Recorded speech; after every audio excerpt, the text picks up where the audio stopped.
We just caught that live. And now I can't swallow it because I want to laugh. Okay, I'm good. Don't be a spitter. I'm not. I will not spit. Definitely gonna swallow. I don't want that shit everywhere.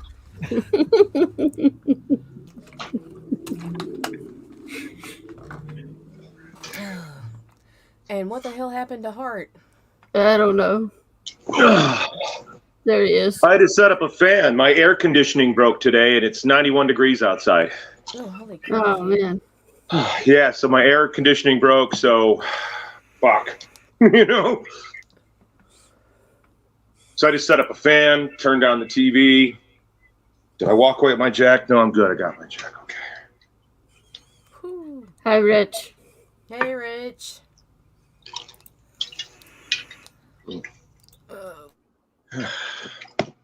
I'm trying to give it a little time so Meredith can come in. You muted, Nita. All right, there we go. She's coming. She was rebooting. Okay. Oh my god, y'all. Oh, I How's need to share. everybody's It's out. day today? I was just with you a couple hours ago. I know. And you won. Yeah, no. Oh, you won tonight or earlier today? Awesome, dude. You did. Yes. I didn't think I had it in me. I caught like 5 minutes and had to fucking wait. His emergency poop and his vomiting won it. Oh my god, that's great. Yeah. My throat hurt for at least 2 hours after. And then you sung for us, too. Yes. Yes. So With a wig on. with a wig on. It was special. I'm gonna have to go back and watch the replay. It was awesome. It's weird. I felt summoned or something because when I opened it up, it was the Backer Shots episode when you barfed. It was great. I No. was like, that was bad. Because then I decided to show off while you're puking. Because you're like, "Rah!" And that's why I had that cup and I put my arms up like this.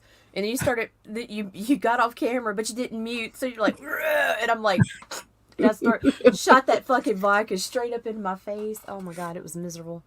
It was like being maced. Yeah, you guys looked rough that night. You guys were going in. Oh, we were 15 shots in. Yeah, I was, there's no way. No way. It gets crazy on this show. That was nuts. I'm going to hit the intro and Meredith can come in when she wants. All right. Here we go, guys.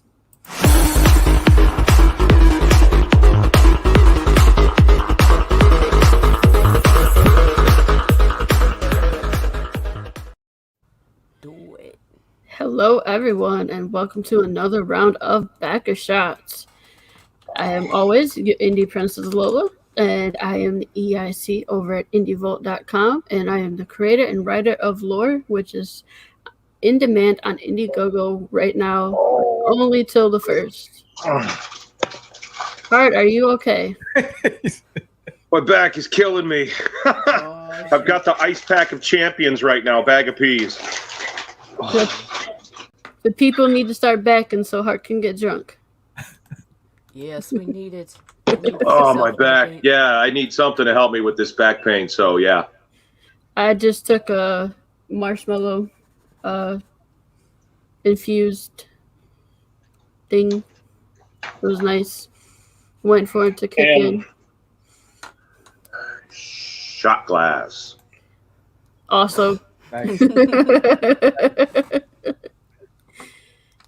NITA, how are you today? I'm pretty good. I'm going to be a lot better after I start drinking and wake up a little more. My name is NITA Lanning. I am social media manager of Indie Volt Radio and Arrow Comics 4.0.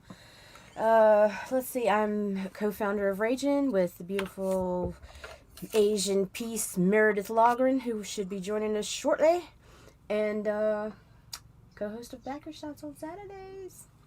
I think there's something else, but I'm tired of this crap. I'm just gonna be like, I'm Nita. Find me on Facebook. All right. Well, you also took a candy. Oh yeah, I did.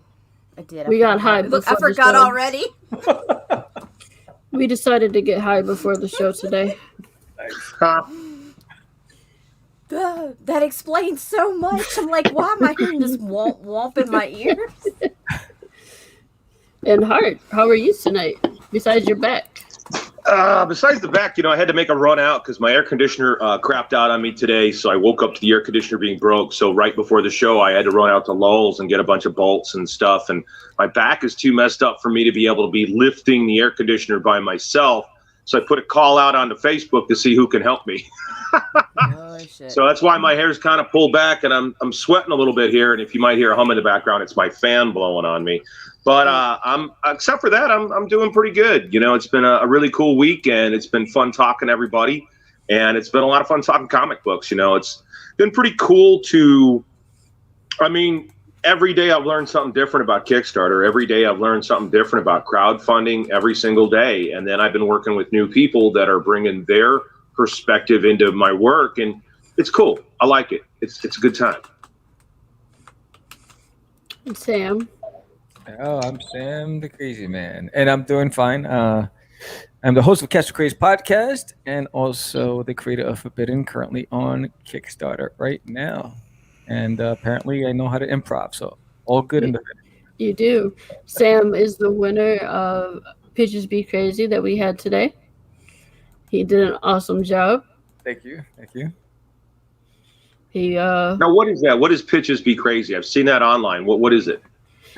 It is a show that Brandon runs. It's on the Indie Vault Network. Basically, you come on and you pitch your book, but you're throwing a curveball.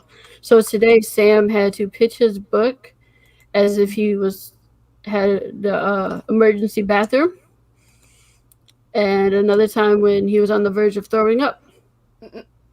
Yes. Okay. It's really fun, and the winner gets up to $50 towards their campaign. Oh, cool. That sounds fun. Yes. It was a setup. Of course, it sounds like something right up my alley. I mean, improv and fucking around on camera and fucking around on the air. Yeah, misbehaving. I mean, I shot a whole promo for American Horrors with my new crew out here back in 2018 for the American Horrors Film Festival. Because I do a film festival every Halloween weekend in Lake Geneva. We do the American Horrors Film Festival. It's our 5th year. Check us out online at AmericanHorrorsFilmFestival.com. But we're shooting all the promos, and me and my actress Barbie Death, we tied one on so bad. Half the shoot I was blackout drunk. I don't remember the shoot. And the crew told me that the stuff that I did the best on was when I was blacked out. I looked at the footage. I'm like, I don't remember any of that.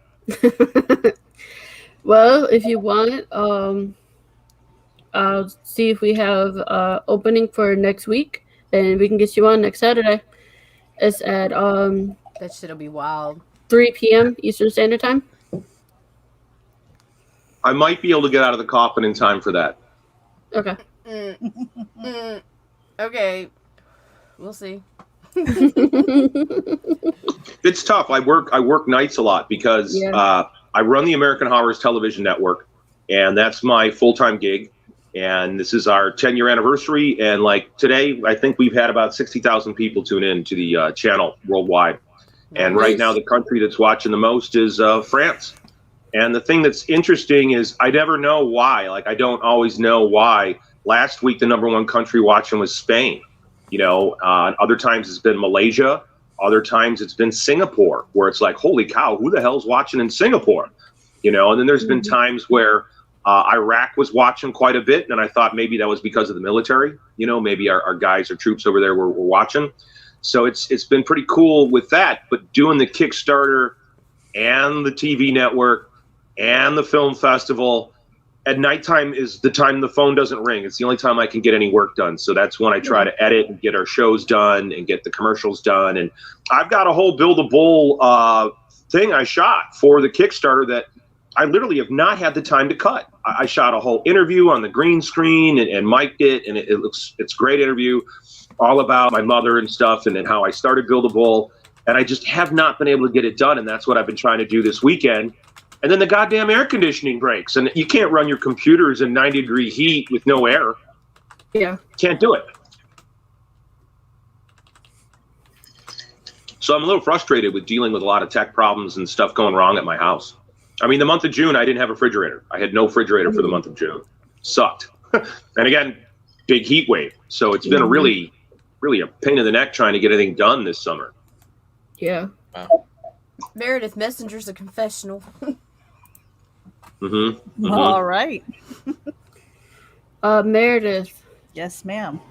I want you to introduce yourself, but also me and NITA are kind of buzzing. We decided to take edibles before the show. Well, all right. I guess that means I'm taking care of the board. And I may or may not have called you my hot Asian piece. I'm not sure. Was there any doubt? No, ma'am. All right. Okay. I just making sure. What's Hey, up, Will? Well, I guess I'll introduce myself. I am Meredith Lochran. I am one of the founders of Ragin AVC, as well as the associate editor over at Geek Insider and the executive producer of the Geek Insider podcast. I am a writer of prose and comic books, and I've lost my words because I'm so busy hoeing myself out on social media at the moment. That's it. That's all I got. That's all you got? Okay. And you are doing quite a job of hoeing on social media, I might add. I didn't adjust my camera yet, though. I'm still kind of okay. It's still like, see, you like my hat? A hot mess. I need one of those. so we still got the chin view. But a little bit. I'm working on it. You got to get your camera like me. Zoom it down. We're located. I'm a grandmother. What's wrong with that? I can't. I don't want to be showing off the cleavages. All right, I'll eat bugs. I'll eat bugs for my grandbaby. But I don't know. It's weird. Meredith. It's okay. There's mature porn too, man. It's all good. It's not my bag, girl. I don't do the naked thing. There's an audience for every rack, Meredith. No, not I. No. I let everybody worked else in do the naked thing. once upon a time I worked in the adult film industry, and I worked in a post-production doing editing. Like, we would cut these films, and there was one movie we did where my late wife Waka, one of her favorite bands was a band called Jet 68 in Los Angeles, and we were friends with these guys, and so we had the rights to use a lot of their songs and music in our editing jobs and in our post-production. So we had a post house called Crime Pays Inc. And one of our specialties was like rock and roll editing, MTV style editing. And so I got the job to cut this granny porn. Oh, I'm so sorry. Sexy. I cut this, and then I cut the trailer with one of Waka's favorite songs. It's time to say goodbye. I'm really gonna miss you. It's this whole romantic song, and I put it in slow. I slowed down the sex with the grandma and did a whole slow motion montage with them smooching and stuff. And she's like, I hate you. You ruined that song for me. You ruined that song for me. I will never get that image out of my mind now every time I hear this song. Yeah, there are just some images that I can't get out of my head. Old people fucking is one of them, and turtles fucking for some reason. I don't know. It's just Turtles. yeah, turtles. Okay. Turtles fucking. Slowly. Very slowly to weird music. Make it so, Heart. Wait, Make is it this so. a YouTube video? Hold up. I'm gonna find us some. I turtles. am lucky to say that I've managed to avoid bestiality throughout my career. That's something that's illegal. It's and only so I bestiality if stay you away join from in, that. Hart. Yeah, right. Yeah, exactly. What Nita said. Don't join in. All right. You can be a voyeur though. Well, one time we caught our pit bull. We had a one-eyed pit bull named Cyclops, and I had a dog that was a chow mutt. And so my chow veil had never been fixed, but the one-eyed Cyclops pit bull, that was his name, Cyclops, and he had one eye, and he'd look at you. And so we're sitting there watching TV one day, and we just look out on the back patio, and we notice is Cyclops fucking the shit out of Vale? Holy shit, he is. He's been fixed for years. Holy shit. That's about the last time I saw anything like that. Or maybe something on like Jackass. Lola, share my screen for a second. There you go. Oh, wow. Does it have the sound effects? I did not do the sound. We don't Oh, you need the sound. You need the sound. Yeah, absolutely. Yeah, do it again. Do it again. It's like And this is backer shots, by the way, for anybody. Not Wild Kingdom or Welcome anything. to Backer Shots, where we back the most in bestiality all day, all night, all bestiality on Backer Shots. Welcome. Hi, I am Hardy Fisher here with my Casey Kasem voice, and we're going to have some fun at Backer Shots. So you cocksuckers better start backing that Bill the Bull omnibus because I haven't even had a shot yet. And hey, Sam. Yes. Yeah, your podcast. Let's hear your radio voice. Go ahead, intro backer shots. I'm still shocked. I'm He so just sorry. can't get that bestiality out of his head. That bestiality is just running around in there. Zoom, zoom, zoom. Welcome to Sam is Backer like Shots, Backer Shots. Sam is the sweetest person in this room. I'm so sorry. I will send you apologies tomorrow. It's like I should have made a left instead of right. I'm drinking cherry pucker. I'm drinking Jack and Coke. Cherry Smirnoff. Regular. Oh, and for shots, I got Black House. Merlot. So for shots, Black House. Merlot for me. God invented furry porn for a reason, says Daphne Lage. Hey, The queen herself, Daphne. so she knows. See? Mm-hmm. Yeah. Mm-hmm. Wild Turkey 101. Good for you, Uh-oh. Cameron. Very nice. Ooh. Very nice. So who right, wants to go Miss- first? I was going to ask you that, Miss Lola. Which one? Well, don't speak up at all. Oh, you're asking us? Yeah. Yeah. Who wants to go first? Well, how does this game Well- work? Don't well, you take wait a a shot minute. every time somebody backs the campaign? When So here somebody we backs are the on Blocker campaign- Shots. So what are we doing here? What's the rules of this game? How does this go? Every once in a while, we have a question, though. We don't have any questions this week? The Varian will be back. he had Oh. to take a potty break. Oh, A potty break. that's what diapers are for, man. So Wait, I'm confused. I need help. What are the rules here, guys? Well, we basically have a conversation. We have we Show your have campaign. questions. We show the campaign off, and when anybody backs, because if the backer count goes up, then the ladies take a shot. Nice. I don't usually because I'm working the boards, and Meredith's so responsible. I'm sipping wine, people. Sipping wine. Pinkies up, everybody. Pinkies up. Nice. I'll go. All right, Sam. Thank Do you want to share your campaign or shall I share the screen for you? Oh, I dismantled my side screens. Well, here, let me get that for you. We've got Forbidden Rude Awakening. Okay, so here we are. Forbidden Rude Awakening, issue number 1. He sinned against his family, chose dishonor to challenge a curse. He will learn why they remained underground for centuries. Centuries! What is this tale we're talking about? And Hey, Sam, Sam. you had a comment.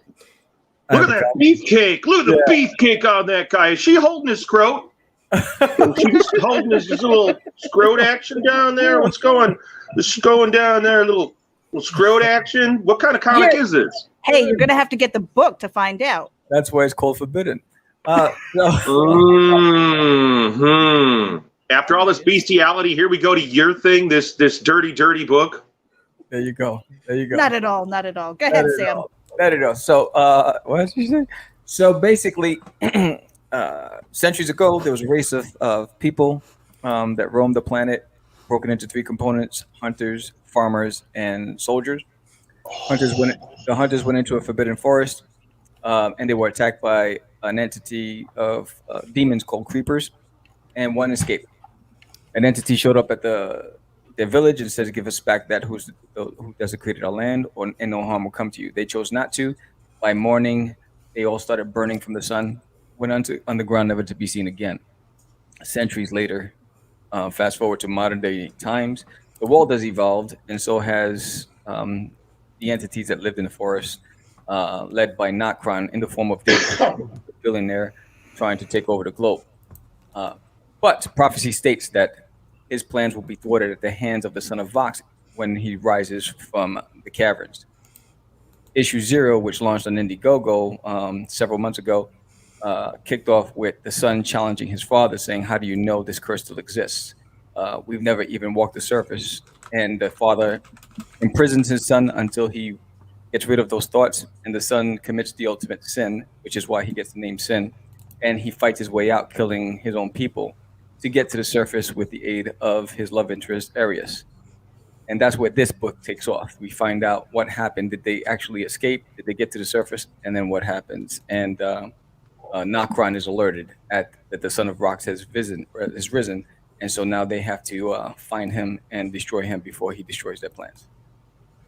Now, Sam, I saw something up earlier in the text where it said 20 years in the making. A lot of people, are like, 20 years? Where the heck have you been? What have you been doing? I've been in prison in Pakistan. Oh shit! I wrote this. Is that a joke or was that real? He said it so deadpan, right? 1 minute, guys. Yeah, so Mr. Hart got a backer. Oh shit! Let's do it. Do it. All right, Ready? here we go. Mine is a tall glass. I'll be sipping. I am sipping too. And this shot glass was a gift from that actress I was talking about, Barbie Death. Rachel, thank you for the shot glass. Okay, so Yes, I wrote it in 2000, and we released it in 06. And I had two issues, issue 0 and issue 1, that artist Anibal Arroyo, who's in the chat. What's up, Anibal? Who did it? And then I was in the game for a while, and then I left comics completely. I left podcasting and comics for a while, for over a decade, and then I decided to come back and finish what I started. And so I wrote the entire arc, which is about 168 pages, broken into 6 chapters. And so this is book 2 of 6, which is really issue 1, because the first issue was 0. So yeah, so I started it years ago, and then have another artist who finished the series named Primate Santra, and he did issues 2 through 6. very cool. I mean, so today between Sam and Hart, we've got a couple of comeback kids. Oh yeah. Yeah, I mean, for me, it's Boneyard Press's 30-year anniversary, and I've been writing and drawing comic books since I was 5 years old, and literally writing, drawing, and selling them since I was in elementary school. And so I took a break in 2004. I left the industry to get involved in post-production and film and television. I released my first feature film, The Garbage Man. If folks haven't seen it, you could check it out at boneyardpress2020.com. We have a video vault. We have a vault of VOD, videos on demand, over there. So if you want to see some of them, you could also go to my YouTube channel. And you go to youtube.com/Crime Pays Hart. H-A-R-T, and you can see those videos of me on Sally Jesse and Jerry Springer and Larry King and a bunch of other stuff. You can see Billie Eilish's dad dump a bucket of ice water on my head, all kinds of fun stuff. Gene LaBelle choking me out, the legendary judo Gene LaBelle choking me into unconsciousness is up there. A lot of the music videos I've done, I've directed a lot of music videos, because that's really why I left comics for like a different challenge. I really love comics and I love the graphic arts. But I left comics to go challenge myself as an artist and to throw myself into film and production. And it was worth it, because we did do Flowers and the Razor Wire was a series for Boneyard Press. It was our erotic horror anthology. I was highly influenced by Stephen Bissett's Taboo, Creepy, Eerie, Vampirella, Marvel's Bizarre Adventures, and so DC's House of Mystery. And I love those kinds of things. So I did my own version, which was Flowers and the Razor Wire. And my Crypt Keeper was a psychotic dominatrix. And so we did a pilot for Japanese TV for Flowers and the Razor Wire. And that's something that maybe I should give some of those away as one of the backer things. Maybe I should do that on the omnibus. What do you ladies think? Should I? Because in the Flowers and the Razor Wire pilot episode for Japan, there's a mini comic in it that's never been released anywhere, and it's right in there in the DVD, and it's got a really cool "Welcome to Juarez, motherfucker" story, and I think that you could really see the influence of this particular story, "Welcome to Juarez, motherfucker," on somebody like Ed, who's doing Red Room, and he's trying to kind of bring back that flavor of outlaw comics. But I'm one of the original outlaw comic publishers, and that's part of why we're reprinting all this stuff. And I think the reason we were outlaws was because we did what we wanted to do. We did the books we wanted to do, and we didn't let anybody tell us we couldn't. And that's why I think Tim Vigil and David Quinn and Faust, that's outlaw publishing. I feel that Michael Diana, that's outlaw publishing with Boiled Angel. Danzig at Verotic, I admit I was the managing editor of Verotic for a little while. And I co-wrote A Taste of Cherry with Christian Moore that got banned in Oklahoma as obscene material. So by 2004, I'd had a lot of battles in the industry, and I needed a break. I wanted to just go under the wire and just enjoy creating, and that's when I learned how to edit, and I started my post-production company. We got really involved in editing a lot of people's projects. So now, coming back to comics now, I could understand why you might have taken a break, because it's good to get away for a bit, and you come back with your batteries recharged, and here I am in the age of Kickstarting. I mean, I've helped some people with their Kickstarter, but this is my first one. I wanted to bring that back over to Sam for a second. So, like, what was your journey with kind of getting away from comics and then the decision to come back? Because it's not easy, especially now, because you have that amount of time, and then all of a sudden it's just like, okay, where are my people, and what the hell am I doing? And what kind of podcast did you do? What were you doing when you were a podcaster 10 years ago? So I was one of the original podcasters in comics, along with Comic Geek Speak and iFanboy, and it was Cast the Craze. And we used the podcasting as a means to promote independence, because we, again, the reach for independence is limited.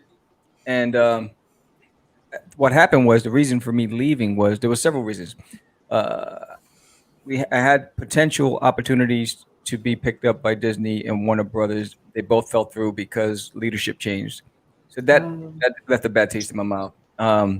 That's happened to me. I was spending all my money, and I was doing about 14 conventions a year, and I was always on the road or promoting. I used to mail out press kits to all the media, at least 5 packages a week with physical copies of all my work, and it worked because I got on the news and all that other stuff. But and then it felt like work, and it was putting a strain on the family, and so I had to make a decision. More was going out than coming in, and so I just felt it was time to just take a break, and I left. I disappeared for 10 years, but then I just went into the corporate world. And I excelled in corporate, and I did really well for years, and I put more of my focus there. But my heart was always into finishing what I started, and I didn't want to be sitting on a rocking chair, staring out into the horizon, asking myself, "What if?" So I decided to come back with Forbidden, and bring back the podcast. George and I hooked up, and I said, "Hey, I'm bringing it back. You down?" He said, "Absolutely." And then one night, sitting in my studio over some whiskey, I came up with the concept for Cast the Crazies, and so we went with that, and we started working on that, and that was our first my first introduction to Kickstarter, which was last September. So we're on issue 4 now with Cast the Crazies, but I always had the plan to launch Forbidden, and when I came back with Forbidden, I financed everything without Kickstarter. So I paid for the artist without Kickstarter. And because I wasn't really well versed on it, and so talking to JD Calderon, he's like, you need to go on Kickstarter. So we did a few episodes with him, educating us on the process, and we just went full force. And so this is issue 2, and I'm excited about it. We put a lot of heart in it. Ani Bell did an amazing job with the artwork in this issue. George Medina lettered the entire book, all 168 pages. The whole book is done except The colorist is on like page number 75 now, right now, coloring. So this here funds the production and the color paying for the colorist. Uh, so and that's why we're here. So I'm excited about it. It's a great story. A lot of great people worked on it. Well, since last September, you really hit the ground running. I mean, you went in both feet. Yeah. I mean, I saw you launch. Not launching necessarily, but you were already podcasting or taking the first steps back into it, and then I saw Catch the Craze. Did it at any point in time from then to now were you like, what the hell am I doing? Yeah, it changed because when we launched years ago in the early stages, we were very successful because podcasting wasn't a thing. And so coming back, over those years, I lost all the people that followed us back then, because everybody moved on. So coming back, the technology has changed, the industry has changed, and attention span has changed, right? So, everybody is, it's like that 1 minute manager. Everyone's just moving, and if you're not consistent, they forget you. And so one of the things I had to do was when I decided to come back was I spent several months first talking to YouTubers, researching the technology changes, the software that changed. My equipment changed. I had the old traditional mixers. Now I have a Rodecaster Pro. Back then I had camcorders. Now I have webcams. So everything's changed. So I had to just, educate myself on the fundamentals. But as far as some people say it's like you never left. It's harder now because there's so much noise and there's so many people vying for that small piece of the pie, and so you have to be consistent. You have to be aggressive, and by nature, I'm very competitive, and I love to learn, and I'm fascinated by technology, and so whenever there's something that's new that's trending, I'm all over it because I want to be one of the first. I don't want to be one of the last. Um, when the trend fades, I like to be on that wave. So, but it requires a lot of work and a lot of commitment, and sometimes it's exhausting. So there are days where I stare at myself, I'm like, "What the hell did you do, Sam?" But then there are days where I talking to the guys, and really the guys are like the energy for me. Um, we feed off of each other, and you know, and this community. I think just making all these connections in the industry, and I think that's what's exciting about it. Just making friends, and and it's challenging because Facebook tends to block a lot of the stuff I post. But what are you gonna do for no apparent reason? I was like, oh, you can put hate messages, but you're gonna block my comic book? Shut up. So there are things that you have to get over, but we work around it and we continue. But shows like yours, and that's the exciting part. Sam, you got a question. Jonathan wants to know what makes Forbidden stand above other fancy action stories, and why should I pledge to your great book? Go. Well, the difference is Forbidden is an extension of all the influences that inspired me as a kid growing up. I was a big fan of Jim Henson. I was a big fan of Frank Frazetta. Um, Fire and Ice. Conan movies. And I think my belief is a lot of the best creatives came from the old masters, the influences from the old masters, and Forbidden itself has a lot of heart. You'll relate to the conflict between father and son. You'll relate to the fact that there's a family being torn, and siblings have to choose sides because of something that's beyond their control. The fate of humanity is at stake. Deception, betrayal, being betrayed and lied to by someone you love. So there's a lot of things that people can relate to, and there's a lot of each character has purpose in the story. They're not just fillers. Every character plays a critical role in this series, and there are stories within the story. And this, in my opinion, of all the things that I've worked on, it's my best work. Awesome. Hey, do you mind if we play the video? Sure.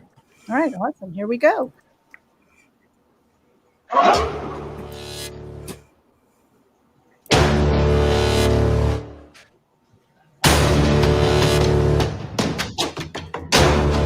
created Forbidden back in 2000. In 2005, it was well received by critics and fans alike at Comic Cons and local stores.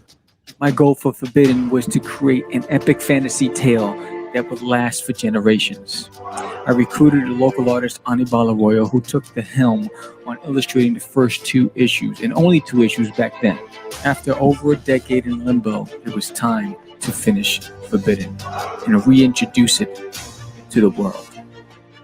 Deep within the Earth's core lies a race that has existed for thousands of years. A race who are forbidden from walking the surface of the Earth due to a curse cast upon them by the evil known as Nokron. Centuries later, the world has evolved, and so has Nokron, in the form of David Hunter, a billionaire whose intention is to dominate the globe. Legend has it that one day the son of Vox will rise from the ashes of the Earth to destroy all that Nokron has built. And that could never happen.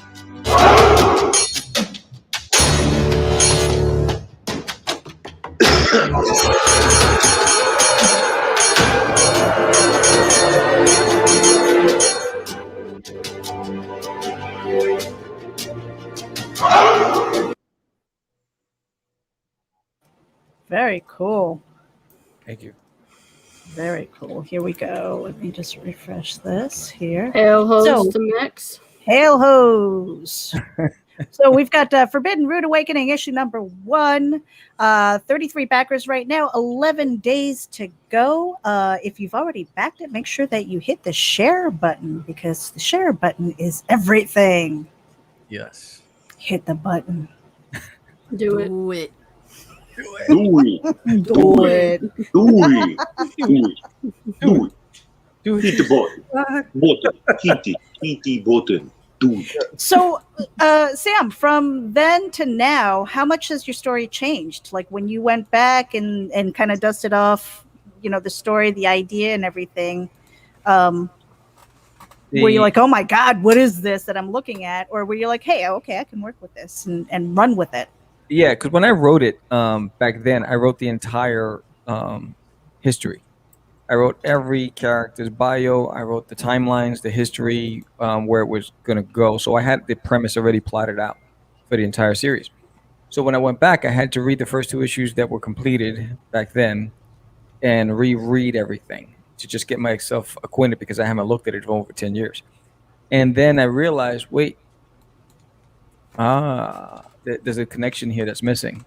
So it just grew from there. There's some new characters that weren't originally in my first draft, and there's some new plot twists. So, when you read it, you're going to think you know what's going to happen. You're going to fall in love with certain characters, and then you're going to get angry. And I'm hoping that anybody. What I'm happy about is that the individuals that supported the Indiegogo campaign came back to support the Kickstarter.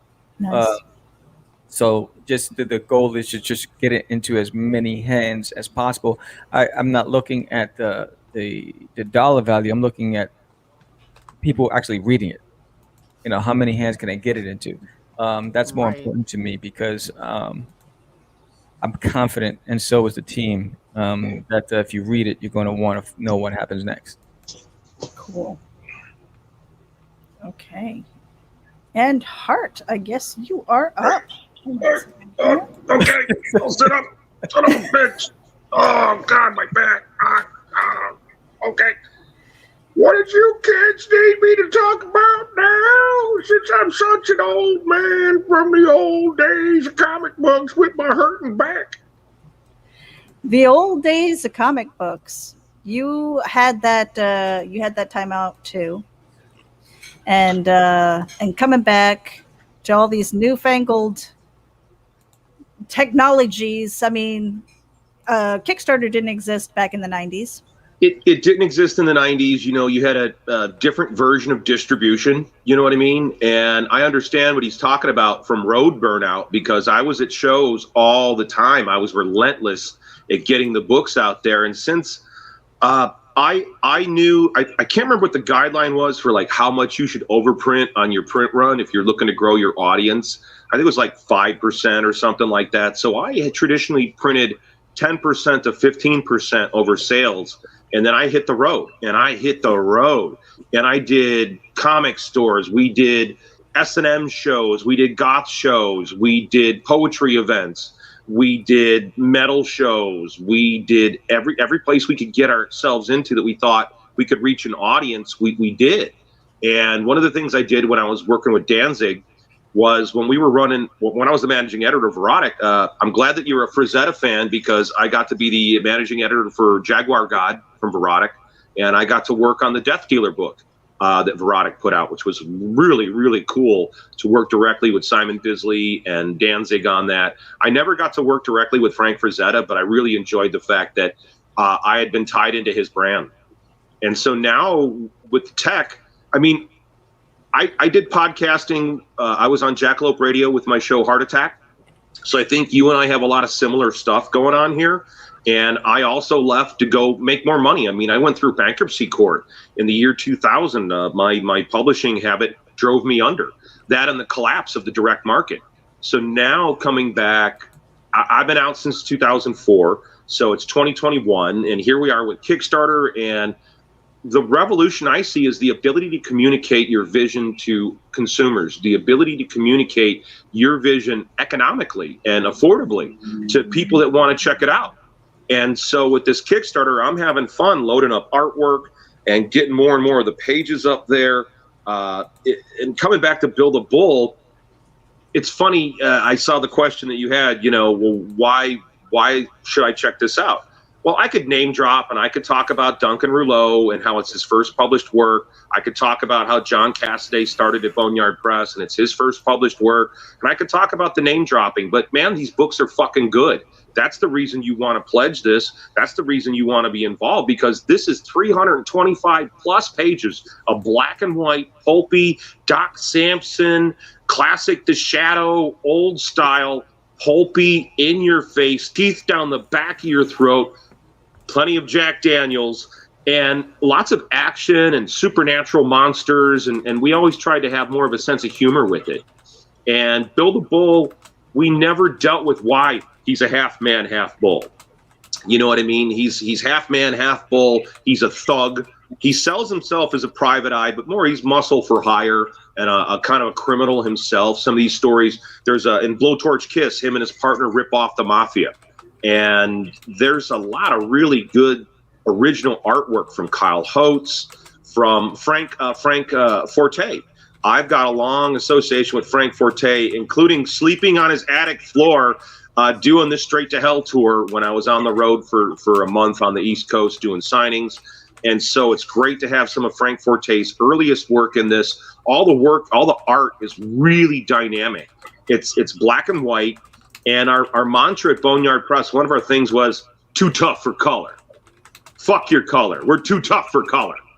And so now we've got a lot of cool stuff here. We've got some free shirts we're going to be giving out. When we hit 100 backers, everybody who buys physical product will get an American Horrors t-shirt. 100% cotton, silk screened. These aren't like these cheesy little shirts that are going to fall apart in a year. I love apparel. I like making apparel, and I like it when the shirts last a long time. So two of the tiers that are on here are, we're reprinting the original Kyle Holtz Build a Bull Blowtorch cover for a t-shirt, the original design, the original Boneyard Thug on the back. And then we've got the other shirt by Nelson from One Shot, One Bourbon, One Beer, #1. We've got his shirt back, so that's a great tier. And there's a tier where you get both shirts and the trade paperback. And again, this is a trade. This is a giant phone book of a book filled with amazing artists. And we're going to have the original epitaphs in there. So my original editorials, which I think help set the tone for the story, because I've had a very violent life, and I've lost a lot of my loved ones to violence. I've seen a lot of violence, and I've got a lot of experience with police officers, detectives. I've got a cousin in Dallas, Texas. Hey, Nancy, I hope you're good, who is a judge out there in Texas. And so I've got a lot of ties to law enforcement, and also people in the underground and people that are in different organizations. Like I know Hell's Angels, I know guys in the Outlaws, I knew people in the Sons of Silence, I knew all kinds of gang dudes in LA. It's one of the things about art and comics, it brings everybody together. Everybody can come together and enjoy a good book. They can enjoy a cool story. They can enjoy interesting characters. My work is black and white, but the coloring on his book looks really cool. Your coloring is nice, man. Whoever's doing your colors on that did a great job. And your video is cool too. We have a video component here for the Buildable Omnibus, in which we are going to be offering up, one of the tiers is Ma Fisher's Family Flicks. And so I used to do the Chicago Comic-Con at Wizard World, July 4th. Every summer it was a way for me to have a business excuse to come back from LA to Chicago, see my family, my mom, my dad, all my old friends, some of my best friends from childhood, and we'd all have a good time. We'd all have a blast. And so these videos are from that. This is really cool. And it's not just some BS that you're going to see and you go, oh God, what did you transfer his 8mm films and just leave them? Like, Jesus. No, they're cut like a TV show, and they've got like word balloons in them. Give me a second for because I wanted to ask you both something. Since you work in multimedia outlets, you know, Hart with your TV show, Sam, you've been doing podcasting, DJing, and all that stuff. How do you incorporate the multimedia? I see what you're doing, Hart, with the family flicks and things. You know, kind of getting into the archives and all that. How do you find that best to implement that and share that out with the audience? For Sam, myself, it was a passion. Let me ask Sam here first, because I know with the DJs and stuff. Have you like taken soundtracks and things like that, or have you thought about anything like that for your campaign? Soundtrack. Well, for Catch the Crazies, we have a theme song. And we do have its own opening theme song for a cartoon that we're hoping to develop. And for Forbidden, no, but the trailer, I produced the entire trailer myself. And because of my music background, even like the theme songs for the show, I did myself. So I produce all that stuff. Sometimes I'll license music. If I can't create the sound that I'm looking for myself, I will license out the music. And then I'll just add the lyrics and the hooks and all that other stuff on top of it. But yeah, everything that I do, you'll find that there's something that I incorporate all of my skills into the podcast. Because, you know, I don't know if anybody ever knew that I did rap before and I had an album and all that other stuff. So all that stuff I share it. So you'll find it. And so if you ever watch the show, you'll see some of that stuff come through. Well, and I want to toss this back to NITA and Lola. Wasn't there somebody who kind of incorporated their music? Who the heck was it? It was Matt Knowles. Matt Knowles. Oh, Karen Nicole is another one. Karen Nicole, Matt Knowles, and Steph Cannon. They did. I would also say Steph Dumas from Zombie Commandos from Hell. Zombie Commandos from Hell was out of Canada, and Steph Dumas did make a soundtrack and did release it with his comic book. And it was something that Boneyard Press got involved with and released in the early 2000s. Is that something that you guys have maybe looked into also, to kind of incorporate the music media in with comic books? Because I mean, I see that you know, between music, gaming, and comic books, a lot of the same people are running in the same circles. They do, and you'll find that musicians love comic books, actors love comic books, directors like comic books, you know, the ladies like comic books, actresses like comic books, martial arts people like comic books. Comic books are a really wonderful format and a wonderful art form to be able to communicate your visions and ideas and tell a story when you don't have a budget, you don't have any money. Now, I know a lot of people talk about that, and that's the thing with music, is when you start bringing music in, you start upping your cost, your cost of releasing a book, or if you're going to try to release a CD. I think it might be appropriate to release digitally a soundtrack, like maybe as part of a Kickstarter tier to release a digital soundtrack. And that's kind of what I did with Ma Fisher's Family Flicks. A lot of the music that's in Ma Fisher's Family Flicks are from my friends' bands. So I did license music from them. If you go to the Crime Pays Heart YouTube channel, and you'll see a video up there for Dark Angel. And I was in Japan pitching Boneyard Press characters to Japanese animation companies, and we animated Dark Angel work, and a lot of it's John Cassaday's work and the late great James Helkowski. And we cut like a whole animated like montage to the music, and it's up there now. It's been up there for years and years and years. And I think there's lots of room for that, you know? I think that maybe with his adventure book, it might be really cool to do that. I always love playing Grand Theft Auto, and you've got the radio playing, and you could change what channel you're on in the car. I thought that was brilliant, absolutely brilliant. And I'm heading towards video games. That's where I want to go with these characters. A big part of me bringing the comic books back is I have games in my head, and I want to do a big buildable PlayStation game. I've been working on this for a long time. One of our Boneyard Press writers, William Harms, he was one of the main story editors for Mafia 3, the video game on PlayStation and Xbox. So I know a lot of people and have a lot of great people behind me that are encouraging me. And I want to move more into multimedia. I want to do more animation. I want to have more animated, buildable stuff. And that's the mixture of American Horrors, the television network, and the mixture of the American Horrors Film Festival. I'm getting the chance with the festival. I get to be like an old school A&R guy, and I get to see all these filmmakers work from around the world and hear new soundtracks before anybody else has heard this stuff. So it's giving me a leg up on the media. It's giving me an idea of where this is all going. Like, I think at the end of this summer, Bad Candy is our best feature film of 2020. We were one of the only film festivals to be open to the public and be screening last year during the lockdown. And the winner was Bad Candy. And Scott and Desiree, the filmmakers, they landed a theatrical deal with this, and they're going to be doing VOD and theatrical. And a lot of the films that came into the film festival are all on sale in Walmart. And it's part of the comics. They all influence each other. The music influences the comics influence the music. And this new day and age, I'm just a little bit nervous about YouTube because they've changed a lot of their rules in which if you put your videos up there, they're claiming they own them. And even if you delete them and pull them down, they're going to keep them. They're going to keep them on their server. And that makes me uncomfortable. That's something I don't like about this modern age, especially if you're a musician, especially if you're a filmmaker, because it's so easy. My film, The Garbage Man, when it was released on DVD in 2009, was pirated millions and millions of times.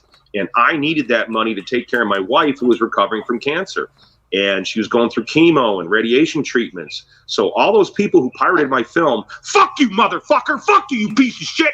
Fuck you. I needed to pay my wife's medical bills, you cocksuckers.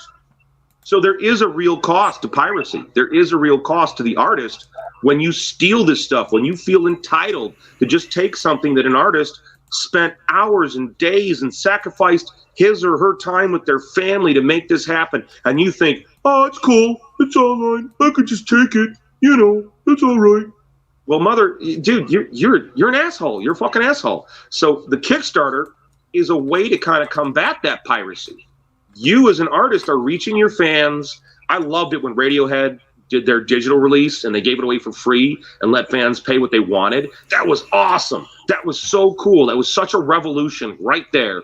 And I think that's part of what's happening with Kickstarter and Indiegogo. And it's why a guy like me is back. And I think it's a guy like him is back. Hart, you just got another backer. Son of a bitch!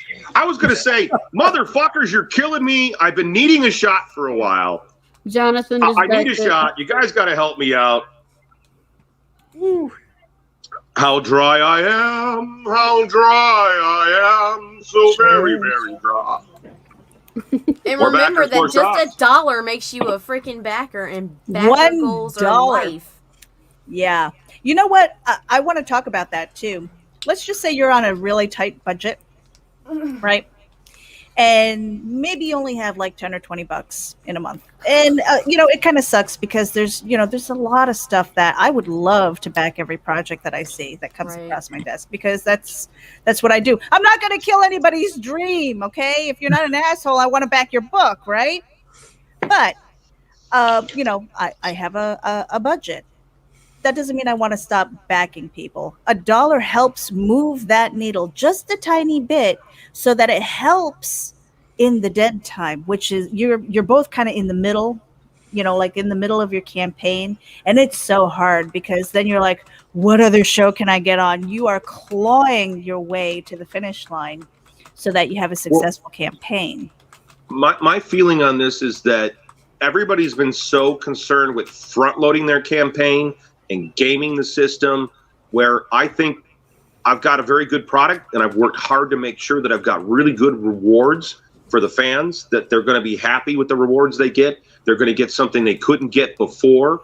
They're going to have access to material they've never had access to before. But guys, I've been broke. We've all been broke. I had to sell my entire horror collection to pay the rent when the real estate bubble burst in 2008 and 2009 in LA.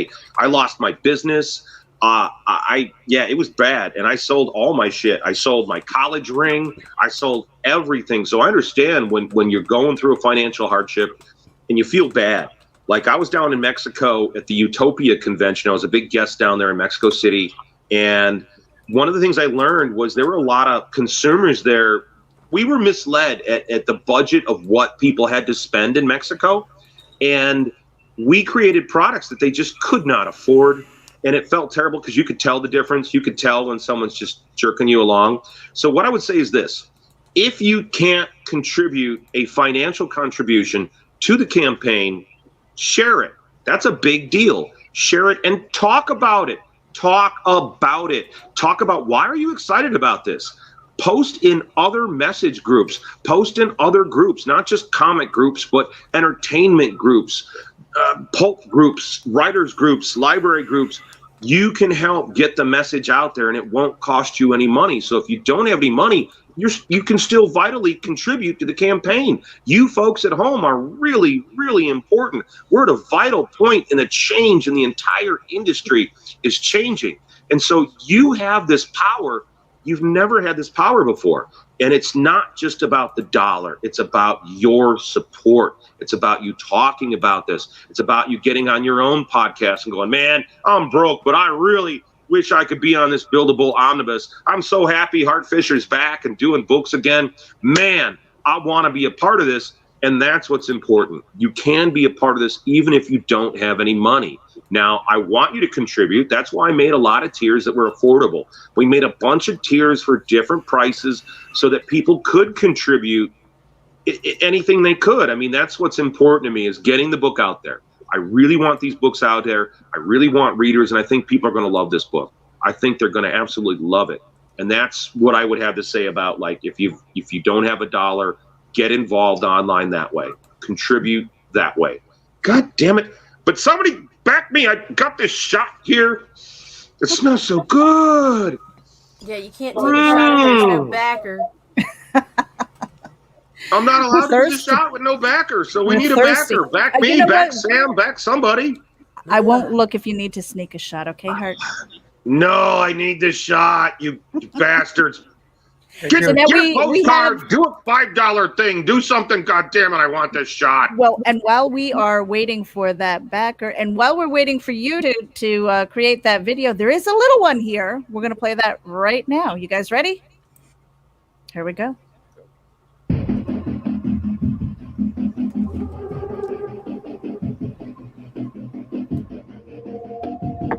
I watched stuff yet.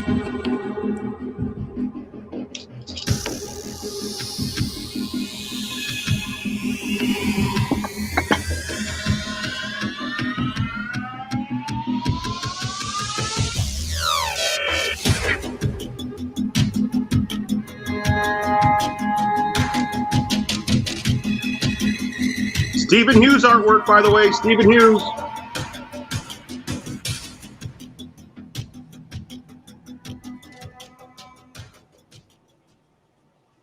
I would like to thank the lovely ladies who put this together for me. Thank you very much. You did a very good job. I really appreciate it. No worries, no worries. And we are at our hour, and we still have one campaign to go. Miss Lola. Yeah. We've got lure. Lure Let's is wake happening. up out there. We need some shots. Let's go. Let's get some donations. The hour's almost up. We need some shots. Let's go. Let me pull up lure here.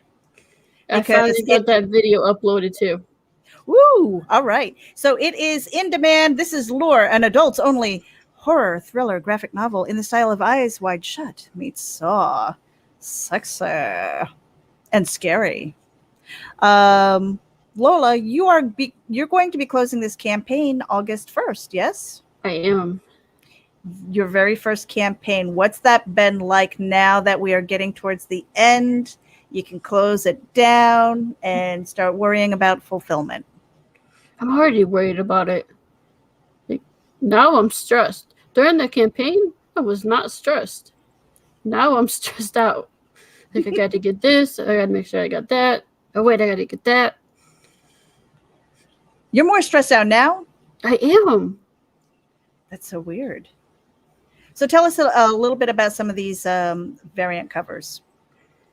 Well, that right there and is sketches a print. and That's a print by Daphne Leish. Every physical backer will get that. And the next we saw one, her drawing that live or coloring it in live. That was pretty cool. She drew it and colored it in live on the launch party. Mm-hmm. And if I reach 2,500, this print will get colored, and it is by Michael Watson, and everybody will get that. Yep. And then, of course, we've got the perks here. We've got the cover. So, yeah, I want to know why you find it more stressful now. I mean, you've been kind of getting in the rings. You've got the keys that came in. You've kind of got your ducks in a row. Yeah, kind of. Right now, it's I'm having a printer problem. Oh. Is anybody else having a printer problem? The price of paper has gone up, and my book at one of the printers has gone up $300 if I want to go with them. Wow. Sam, how about you? Because of the lockdown, has there been a problem with the food chain for getting paper products to be able to print this stuff? Is that something else that's happened from the lockdown? Yep. Paper is hard to get now, and the paper prices have gone up. Yeah, I had a problem with my printer as well. With your last campaign, right? Yeah, he was promised it on a certain date, and he was 2 weeks late because he was sourcing paper. Oh. And that has to do with the fact that a lot of people don't want to go back to work, and so they don't have the labor and the manpower.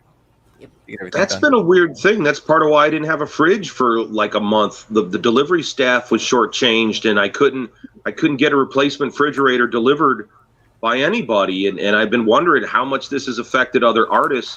I know it's affected my friends that own the stores in town. Like my guy in charge of my order fulfillment is Trike. Hey, Trike, how are you? From Comic Alley in downtown Lake Geneva.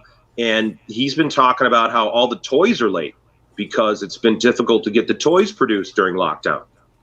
Mm-hmm. Talking about school supplies, back to school, it's going to be limited because of that same problem.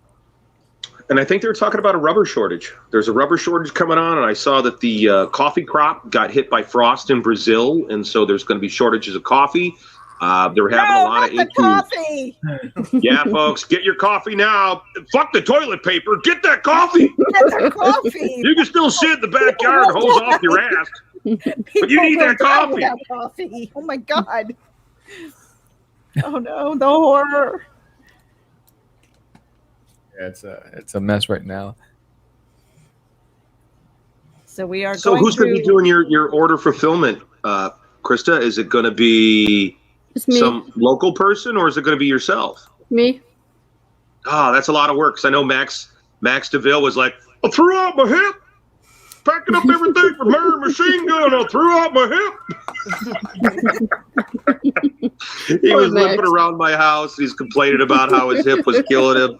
And here I am doing the same thing. Oh, my lumbago. My air conditioning's broken and my lumbago is killing me.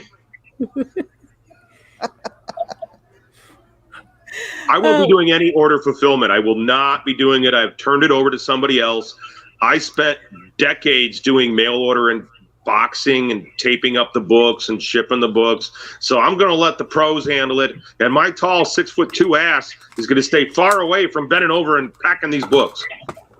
Sam, do you do the fulfillment? I do it all myself. Uh-huh.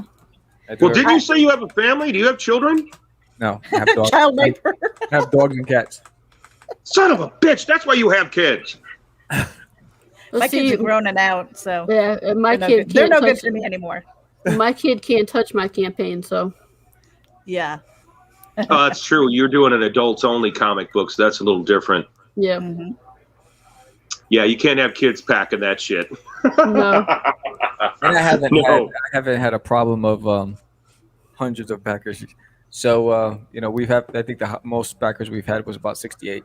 So I don't have that problem yet.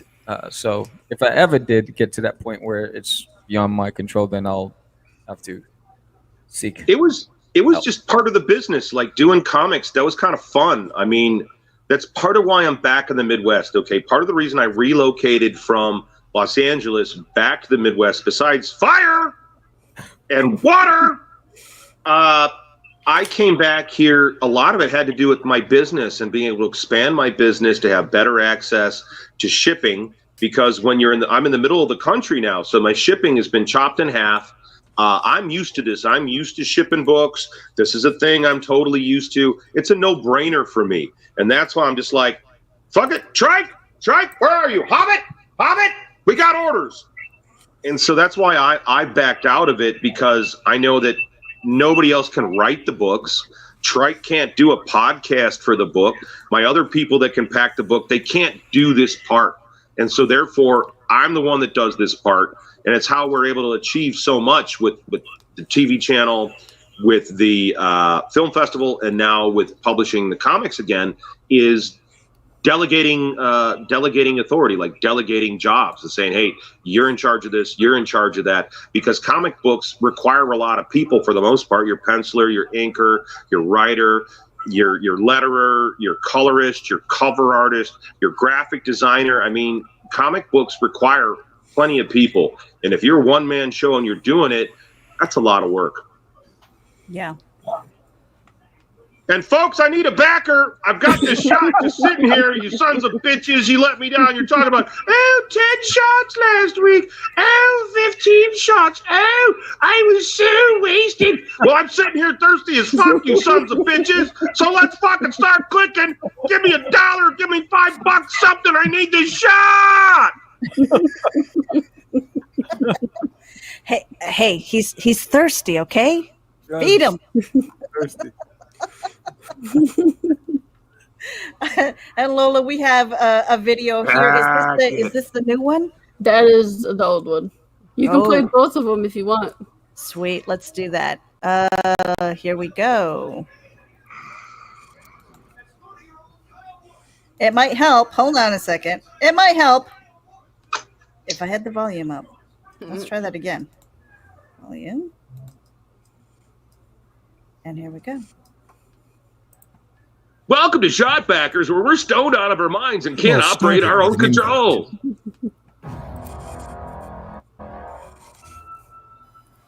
Then you wake up in a cage. You would never expect what happens next. Who lives? Who dies?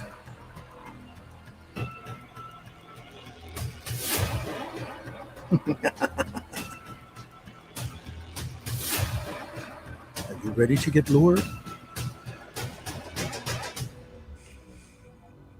So that was the creepy one. The creepy. You know what's funny? I just realized that is the name of a short horror film on American Horrors from France. And there's just one more like R in the title. Mm. Hmm. And it involves an artist who's cutting up his victim in his bathtub. And you don't know if he's really cutting somebody up. And you find out at the end that he's a painter and he painted something. Mm. See, I like the dark. Should have kept it dark. All right, here we go. You ready for Lure trailer number 2? Here we go. Mute it. And we did it again. What the hell is going on here? Who's on the weed? Who's taking edibles? What's going on here? Stop it. This damn thing. Meredith, did you take some edibles? Oh my God, you're killing me. This thing is being stupid. All right. It's not me. It's not me. It's the thing.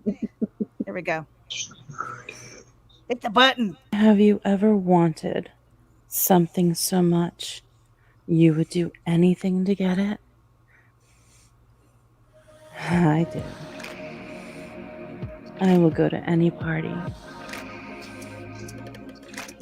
be with anyone,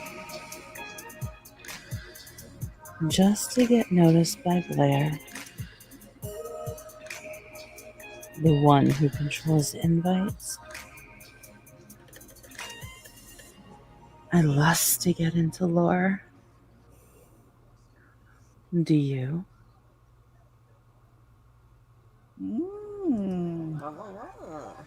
Share.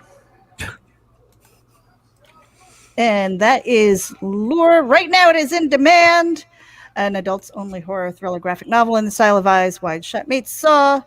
51 backers right now. Trying to get to 2,500. Lola, why are we trying to get to 2,500?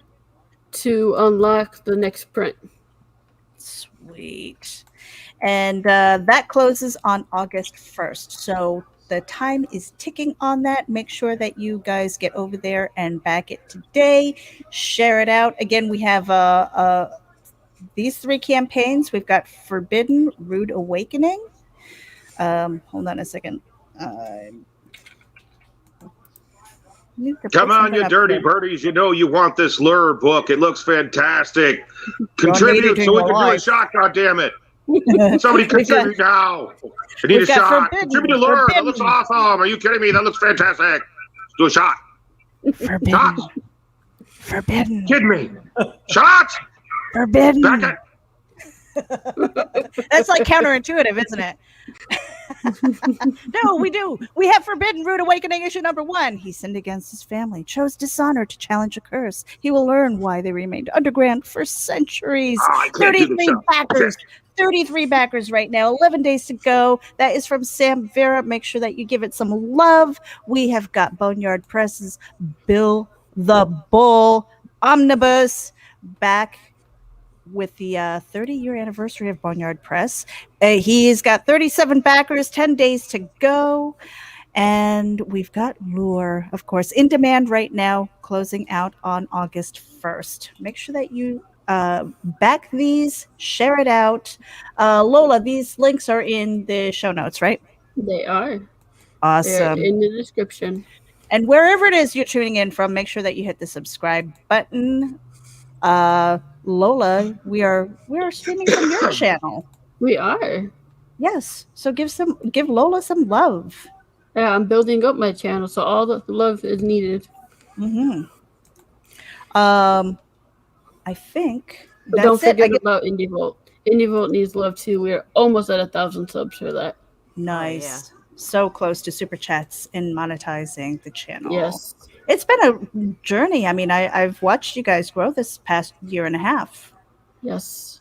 But you guys have had the channel for a while. Sam, do you have a YouTube channel as well? Yes, Catch the Craze. Yeah. And what are you doing over there? What are we doing? We're promoting Forbidden. No, we interview in independents in all arts, in comics, music, gaming, and we also provide content on best practices and industry-related topics that we cover as well. And then we have an anchor shows. We have What's in the Box, and we also have the Craze in 10 or Less, which is where I just cover a specific topics for 10 minutes or under. And that happens once a week. But those 2 shows are put on hiatus until I get to Texas because I'm moving right now. But we still. You too. Oh my God, it's contagious. It's horrible. So every Fridays there's a new guest on our show on Catch the Craze, and so we have all the guests already recorded, pre-recorded, and already lined up. So because it'll be 2 weeks where I'll be off air, but the shows will still go on. Nice. And how do people get on your show? Do they solicit you? Do you solicit them? How does that work? No, they solicit us. I get it through Instagram. You can contact me anywhere at Catch the Craze with a DA, not a THE. And so they'll hit me up on Twitter, Instagram, Facebook, and then I will just direct them to our Facebook booking system, and they'll pick a slot based on what's available. And we only record on Tuesdays and Wednesdays, 7:30 and 8:30 p.m. slots. So if it's already booked, they'll know. If it's available, they'll book it. I'll confirm it, and then we go from there. Nice. And Hart, where are people going to follow you and find you and your stuff? Well, we are relaunching my Twitter, Hart_Fisher on Twitter. You can find me on YouTube. The YouTube channel is Crime Pays Hart, youtube.com/Crime Pays Hart. And there's all these videos on there from my history and music videos I've done. There's also youtube.com/American Horrors with videos from the American Horrors channel. But I would prefer people watch the actual channel. You can watch American Horrors all day, all night, all horror, American Horrors on glued.tv, also on Roku. Roku is one of the best, most stable platforms to watch it. We have channel players at the American Horrors Film Festival.com. Get your entry in now. Our entries will shut down in the middle of September, so we're on the last month of entries for the 5th annual American Horrors Film Festival. Screaming in an actual movie theater, not in a bar, not in your backyard, not on somebody's wall, in an actual movie theater with 4K projection, leather love seats, amazing sound. These films look so damn good, and we have a lot of fun doing it. A lot of feature films, short films, music videos, documentaries. We've got a really good lineup coming in this year, so I urge people to enter their film now. And also, you can find us on boneyardpress2020.com. And we are revamping the AmericanHorrors.com website right now. We're adding a much bigger video on demand section. So we've been slowly building this out. We've just had a lot of madness go down in the last couple of months. But all the American Horrors channels available on all 3 of these websites, except AmericanHorrors.com is down right now. But boneyardpress2020.com, AmericanHorrorsFilmFestival.com, on Roku. And I recommend Roku highly. That's a great format. A lot of great channels on there. And you'll be surprised because there's no commercials during the feature films. There's no commercials during the movies. These films are uncut. And we really focus on the VHS age of horror.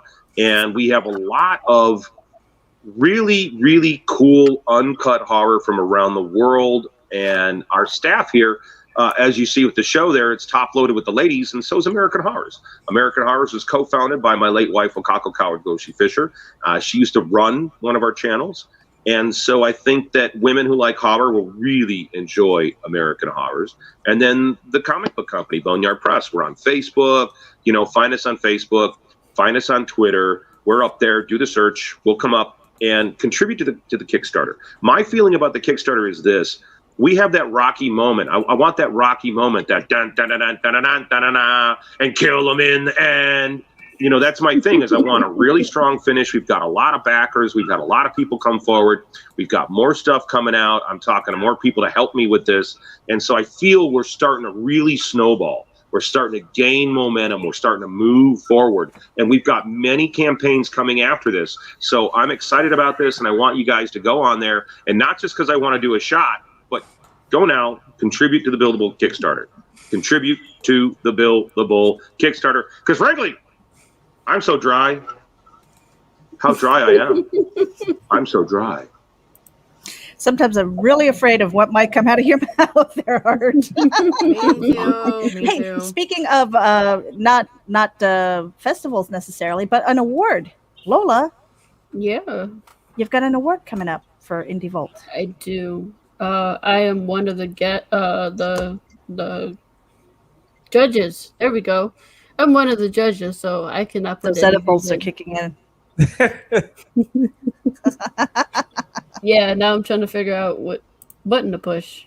Uh-oh. Here we go. Watch my hand.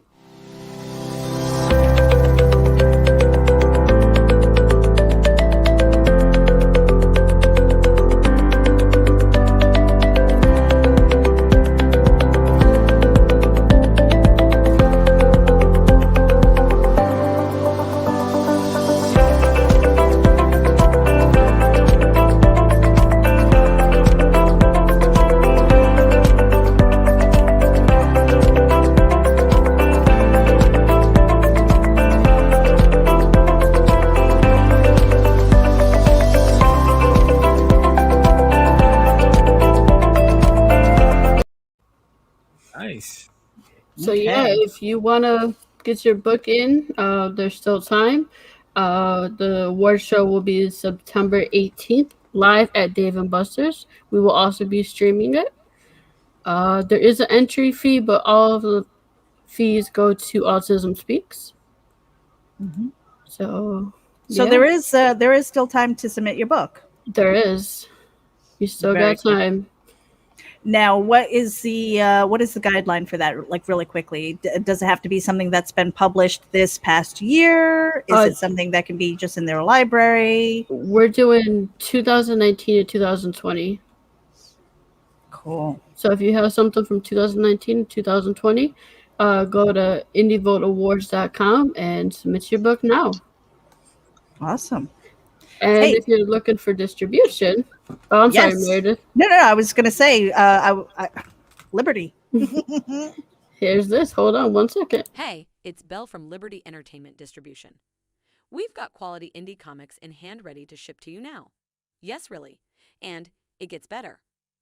At Liberty, publishers set their own wholesale pricing, and we don't take any fees, so don't wait. Call or visit me today at ledg.us or call 1-800-525-2091. And that is Liberty Entertainment Distribution. If you want to get your books distributed into comic book stores and other places, go to ledg.us and sign up for that. Yes. And you're getting more and more IPs and we are. Mm-hmm. Very cool. Very cool. So we are at the end of the show. You guys got an outro for yourselves? You want to tell us once again where we can find you really quickly? I still got 2 shots. Let's take 2 shots first. Oh, one for each of our guests. One. Do it. Go. Oh, Nita's drinking right out of the bottle. Good Nita, for you, that girl. was like 5 shots. Bitch, don't judge me. Judge me. Ready? 2. Yeah. Wait for her. There you go. All right. This wine glass is about the size of my head. Yes. Just letting you know. So I'll go first. So one thing we're doing that's unique, if we get to 50 backers, if you pledge at $10, which is a digital level, you'll still get the physical reward, which is a limited edition trading card, even if you just did a $10 digital. So that's one of the things I did just to incentivize those who can't do anything higher than $10, but they'll still get something in the mail as well.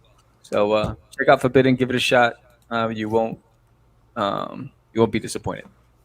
Nice. I am a backer of that, and I can't wait to read it. Yes, thank you so much. Me too. I just couldn't back today because otherwise I'd have to like cancel and then redo it just so that you guys could have a shot. And I was like, nah, I'm not going to do that because he's going to look at the numbers, go, look at this asshole. I know, right? I was like, totally, I hate when I'm in people here do and I'm that. like doing it. I'm like, no, I'm going to wait till I really do it. Not yet. That's hoe shit. I'm not going to do hoe shit. I do enough hoe shit. Have you had that? Have you seen that in your campaign, Sam? Somebody who goes in, they back, and then they take it back, and then they go to a different tier. I literally had one who went through every friggin' tier. It was like, okay, it's been happening. Where's it going to end? This campaign, this campaign for some reason, I see a lot of movement by the same people, and I'm like, yeah, I've never seen it before, and maybe I wasn't paying attention, but I was like, wow, this is interesting. It's not bad if they're going up. It's the ones that take the ride down. It's like, whoa, what the fuck are you doing? I apologize. You went from the big tier, and then all of a sudden you went down to like the $1, like, thanks for the cup of coffee, dude. No, like, I feel bad. I do I'm always doing that shit apologize. to Daphne. I was one of those people. But Lola. No, because he won today, so I upped my tier. Oh, well, then you went up. That's okay. Yeah, you up went is up. okay. I went up. I see one person went down to $1. Yeah. And they were a high tier. And I was like, oh, that's interesting. I said, you read it already? I said, I know you didn't read it. Man. I don't understand that. Don't be an asshole. All right. Heart. Well, guys, we just added some new things to the Kickstarter in which when we hit our level of 50 backers, we're going to be giving away signed Boneyard Press books from the day, like original printed books from 1993, from 1995, from 1998.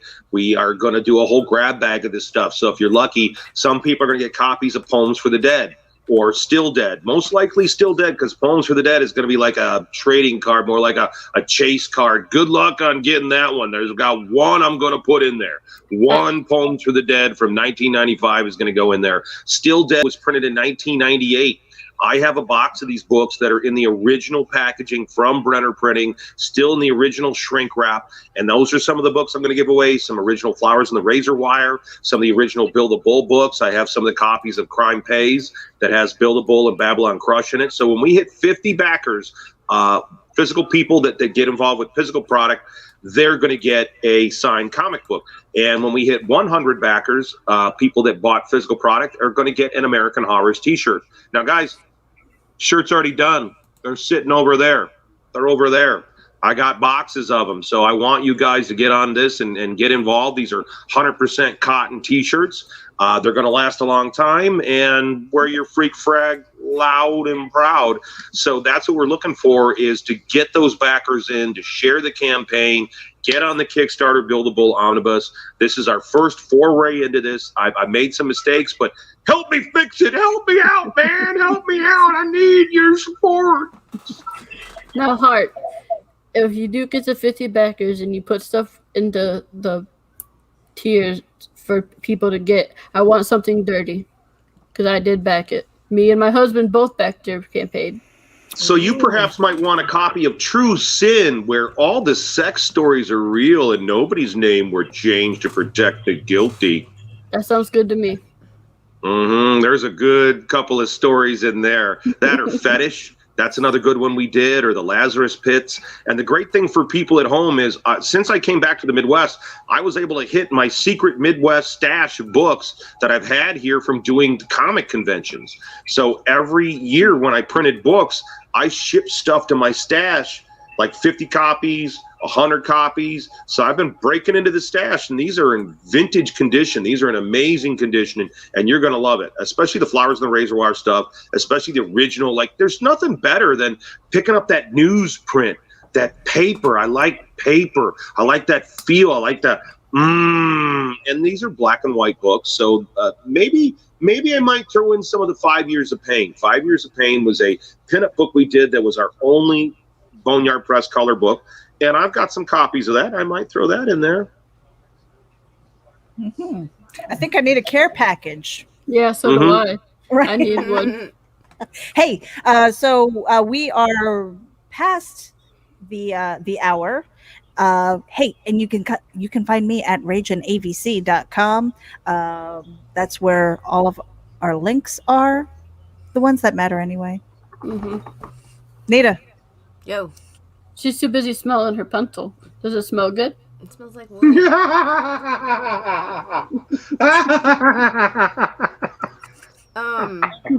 What have you been doing with that pencil, you naughty little woman? Okay. So my name is Nita Lanning. We know that already. I can be found all over the internet as Creating Chaos 24/7 on Twitter, C_Chaos247, and anywhere you can find Meredith Logren. And I'll be back here next week. And on Giggasm as a part-time hoe. Oh, Giggasm, Nita's here. I was having some drinks and having fun. Playing with my pencil. You know the time, Nita. Lola, get us out of here. Guys, if you want to track me down, go to Linktree Indie_Princess. All my links are there, including a link to Lore, which is in demand on Indiegogo right now, only for a limited time. You got till August 1st. I'm shutting it down then, so get it while you can. Especially the exclusive cover. I'm only printing 50 of those, and they will be numbered and signed. And that is it for Backer Shots. Meredith's putting the top, and it's over. It is You know over. what, Chris? Since you have your lovely breastages so proudly displayed, I think you need to do a print where you do an impression, a breast impression, a breast impression print. I think you should do that as a tier, as a collectible tier. What do you think? Well, if I do that, I gotta make sure I put my Playboy Buddy rings in first. Of course. Of course. And on that note, hugging his bottle. Yeah, I'll hug mine. On that note, don't we have an outro? You should see me in a crowd. I'm gonna run this nothing town. Watch me make them bow one by one by one, one by one by. You should see me in a crowd. Your silence is my favorite sound. Watch me make them bow one by one by one, one by one by. Count my cards, watch them fall. Blood on a marble wall. I like the way they all